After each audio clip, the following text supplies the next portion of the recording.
I mentioned a little bit earlier that today we're celebrating the value of Kehillah.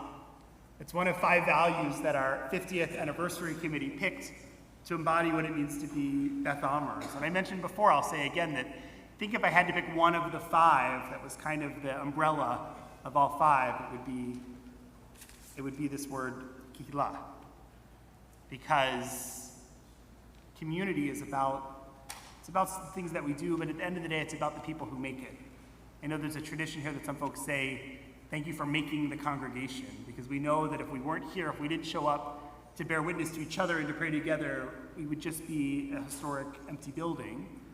And because we're a Kehillah, we become something more, we become something holy. Pirkei Avot says something really small but really powerful. It says, Al tifros min hatzibor, don't separate yourself from the community. So the rabbi's reminding us that communities are made. They take a lot of work and a lot of people, and each person has a sacred obligation to come close. Even at those times when we get on each other's nerves, or it's a little bit harder to be, it would be easier, it feels, to go alone. Judaism says it's our obligation to go together. That's been the spirit of Beth Am for 50 years. May it please be the spirit of this community, even if we don't find it elsewhere, for many, many years, decades to come. So today we have 3 speakers who are going to speak about different aspects of Kehillah in our community over the years. As you said on each of these, each of us probably has a Kehillah story, and I hope you'll share them with each other at Kiddush. But we want to get to Kiddush, so we picked 3 speakers who are going to be kind of highlights of some of the things that it's meant to be a community over these 50 years. I'm going to invite first Emile Bendit, and then we're going to hear from Sara Fishman, and then finally from Carol Berkower. Represent some of the best of what it's meant to be a Kehillah, to be a community over these 50 years.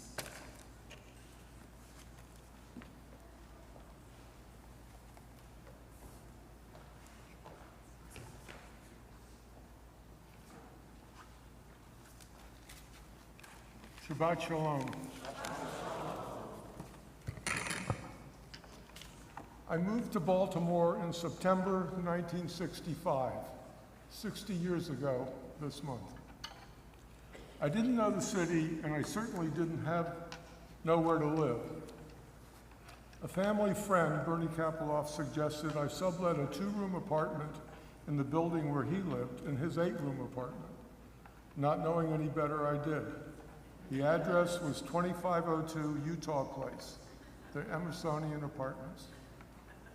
A few months after I moved in, Bernie asked me to join him one Shabbat morning. The synagogue down the street, which I had never been in, needed men for a minyan. So that was how I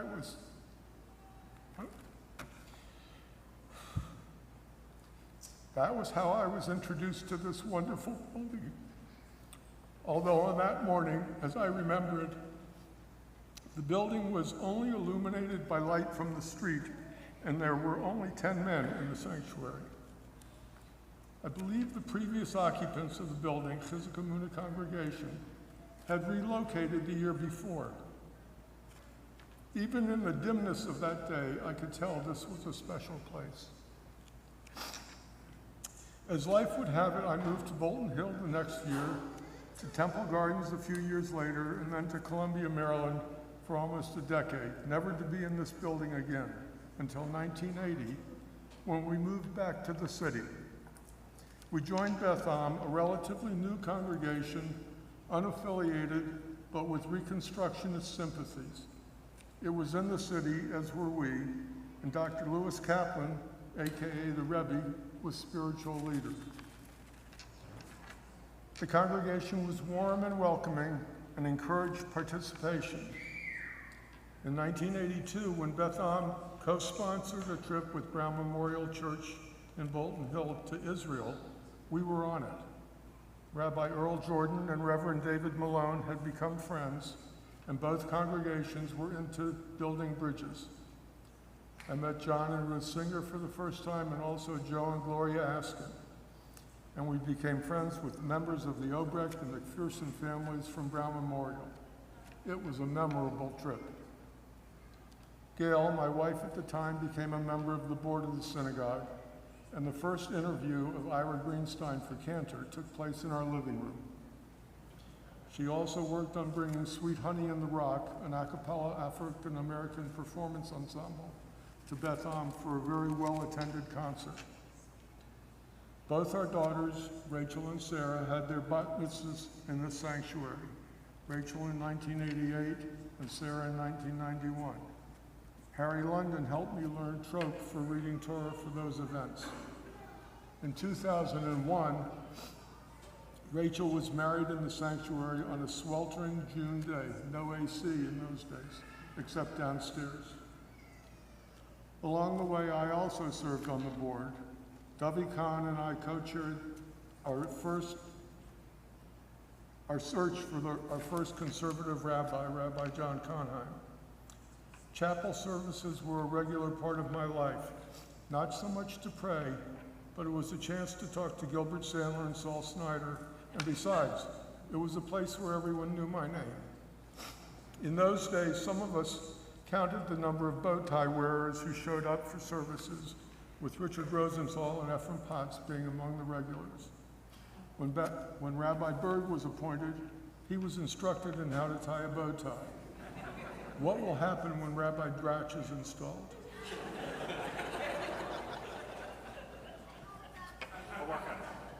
I'll teach you.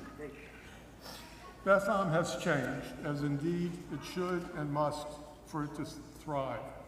The congregation has been a wonderful community, and participation is the key. Thank you.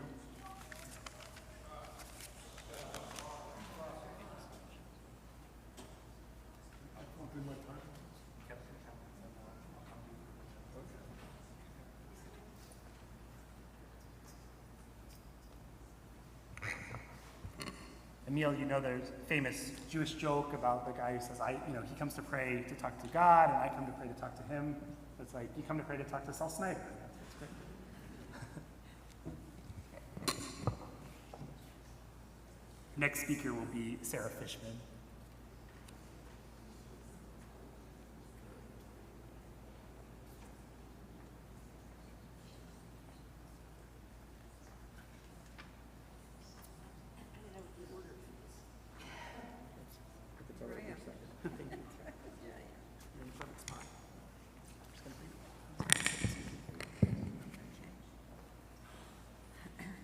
If you feed them, they will come.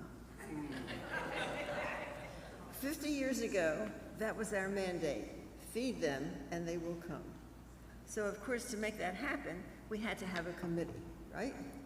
And that was the beginning and the genesis of our Kiddush committee.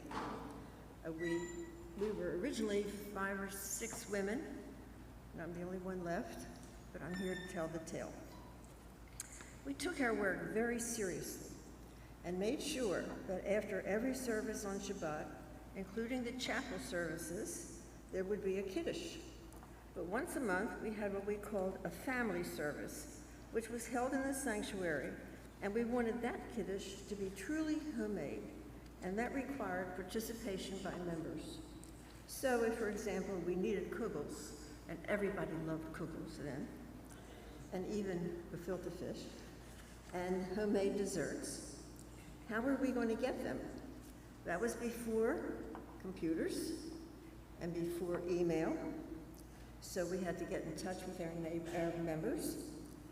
And what did we do? We made phone calls. And we simply asked, could you bring a kugel or bake a coffee cake or rugelach or something and bring that to shul? And if she said she doesn't bake, and she doesn't cook, and she doesn't know how to make a kugel, and where she works full time, and she has kids at home, and doesn't have time to cook or bake, we suggested that when she goes to the store, pick up 2 large containers of cottage cheese and bring that to shul, or pick up the challahs, or some cookies, as long as they're kosher. And it worked, and it was great fun. Because in the process, we got to meet our members. And we were so pleased at the response, because without participation, we were not going to have great Kiddushin, or more importantly, we were not going to succeed or thrive or grow. Years later, when I was president, and one of my high holiday talks, I referred to what I called the Kugel Index. The Kugel Index was a measure of congregational participation, which was so important, so necessary for us to succeed as a startup congregation and to be part of a Beth Am community. Our committee came to shul on Friday mornings and set up the tables and made tuna salad or egg salad or opened up huge cans of gefilte fish. And we did that on Fridays in advance so that we could be upstairs with our families on Saturday.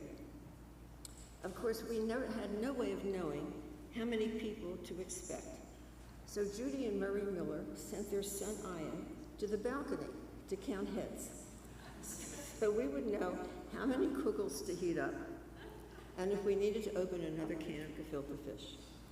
And if there were leftovers, we made packages for the few elderly members who were still living in the neighborhood, who walked to shul every Saturday. Sometimes a neighbor would stop in, and we gave them something too. We felt that we were running a mini soup kitchen, and that was a good thing. So the women prepared, and the men cleaned up, and swept the floor, and gathered the trash. It was a joint effort, and we all enjoyed it. Then one Shabbat, and I think it's in 1975, the men prepared the Kiddush, and Bob Hillman was the chairman, I guess. And he ordered the food and organized the men, and they were there to set up and even cleaned up. And I don't remember if the women cleaned up. I think that was our day off.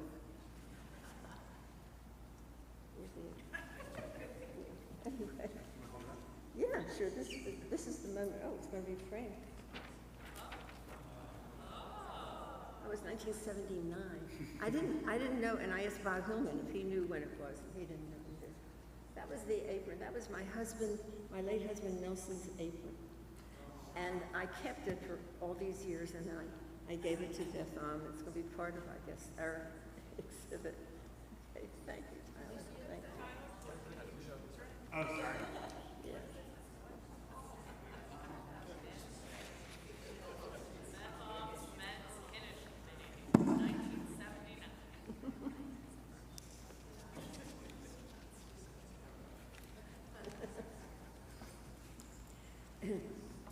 In 1984, I became president, which was just 10 years after our beginning. We were still a DIY, do-it-yourself shul. We did not yet have a paid office staff. We were not automated, so we did everything ourselves. The weekly bulletins, the mailings, which we sorted into zip codes and delivered to the bulk mail window at the main post office. That was my job sometimes. We had inherited an old building, which needed freshening and some attempt to bring it up to code. Ivan Stern, who was president before me, was a builder, so he saw to our first renovation.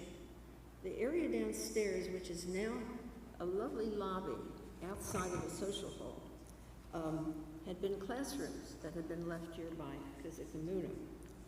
And those were removed, which opened up the social hall to a larger space. New lighting was added, and it was all a welcome change. High holiday services required assigned seats and tickets, and we did that ourselves too.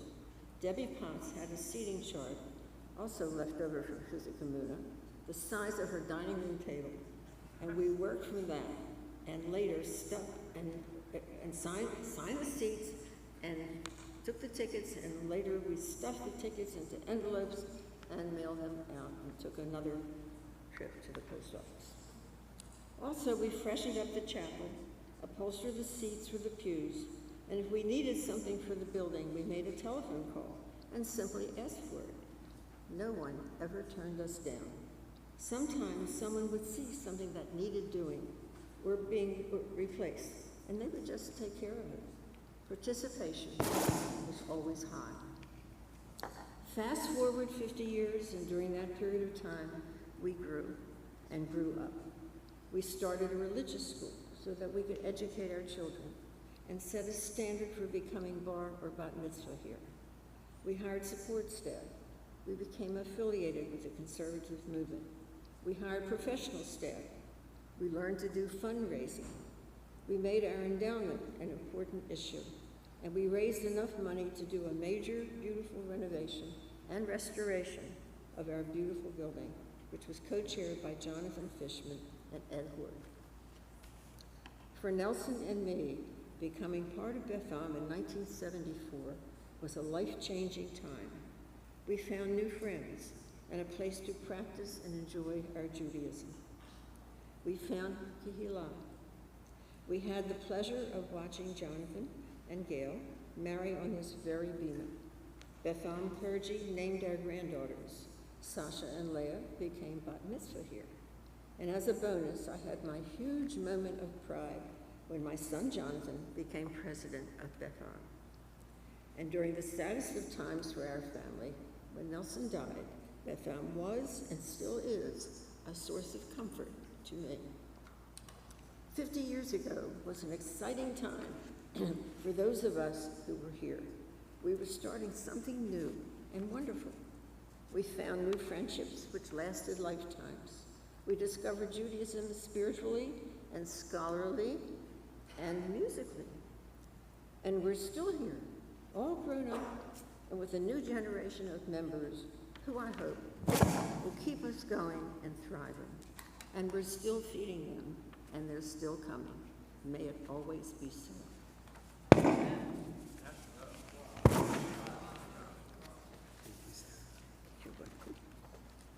my paperclip. Where's Carol? There she comes. Sarah, I want to mention, I did my homework before today, and I learned that you gave a talk here in 1987 about gender equality in Judaism. Oh, yes. And you said that the day that a woman does Hagbah and a man does Kehillah, that will be a day that we have gender equality. And we've had that now at Beth Am for many years. And I mentioned that because it's our intention to hang this apron at Beth Am, but I have the stipulation that if we hang this apron, it's the reminder, especially to the male-identified folks in our congregation, that we need your help getting Kiddush ready.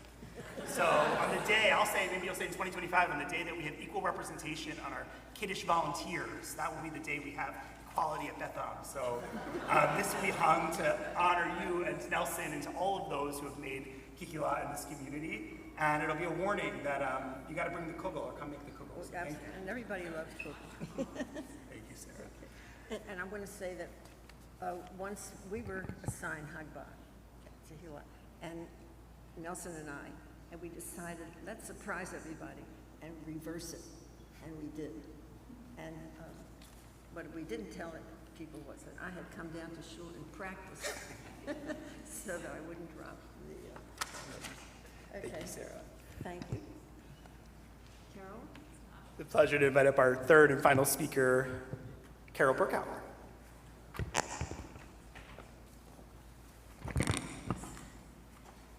Sublime to the ridiculous. Okay.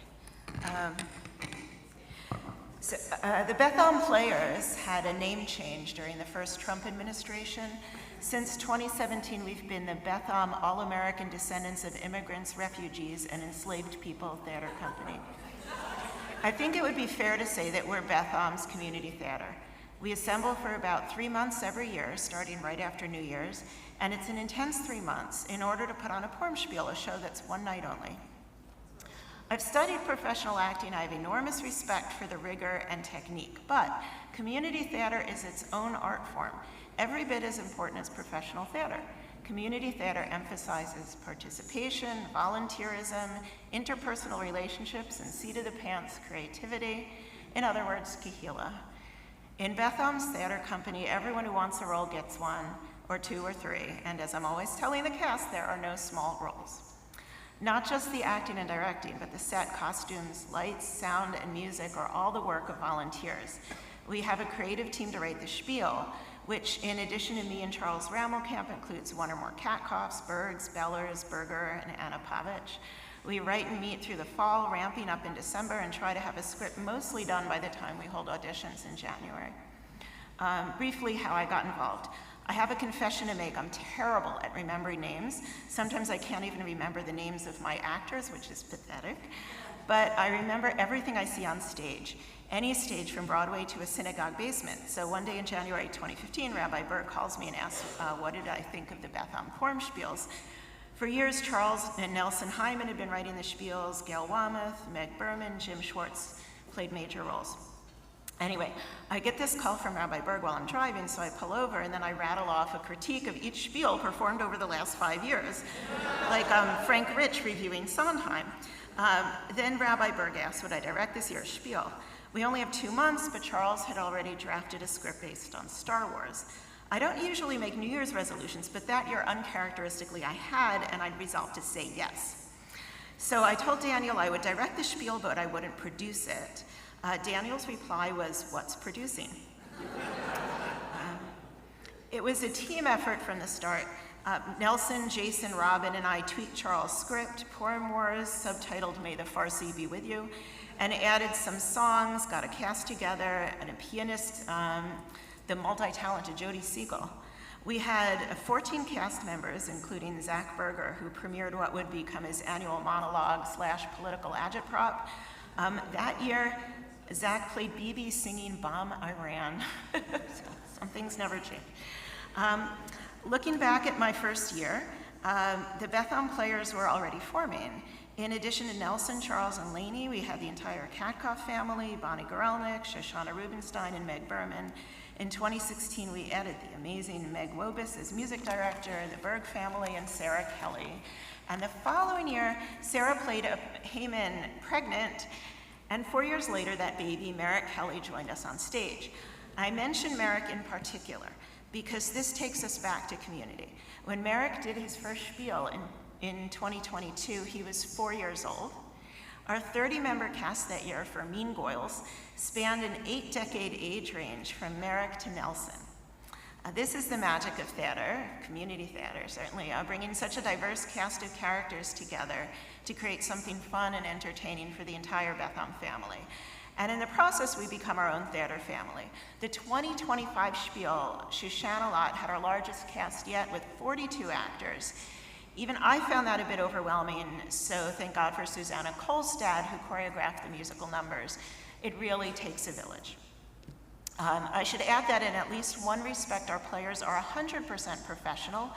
That is, no matter what, the show must go on. When Beth Am was closed for renovations in 2019, we performed The Greatest Spielman in the basement of Mount Lebanon Baptist Church. In 2021, we did the Rocky Horror Purim Spiel on Zoom, using both live and recorded performances, with each spieler recording their songs themselves, and Meg Wobus and Jesse Beller stitching them all together. It was hard to lose our proscenium stage and sets during the renovations of Beth Am, but we've adapted to performing on the Bima. Lastly, I want to highlight the depth of tradition that we all participate in when we perform or watch a Purim spiel. This is an act of Kehillah that connects us not just to one another, but to a millennium of Jewish history. The first Purim spiels among Ashkenazi Jews were described in the mid-1500s, but they're believed to go back quite a few centuries before then. In the very first spiels that have been described, the story of Esther was performed along with satire directed at the rabbi, cantor, community leaders, and other authorities. The Purim spiel is considered by some to be the oldest surviving form of genuine European folk theater. Historically, since its inception, the Purim spiel has been decidedly amateur and often vulgar. In fact, sometimes the rabbis in the old country would get fed up and outlaw the spiel altogether. Really vulgar. We're fortunate that in our own community, our rabbis and shul presidents and staff have actually participated, even when they were being satirized. And of course, the spiel lets us lampoon the czar, which if we couldn't laugh, we would all go insane. But I think the spirit of the Purim spiel is best encapsulated by 2 words from Anne Lamott, who wrote that laughter is carbonated holiness. That's what we aim for. And if you want to join in, we would love to have you.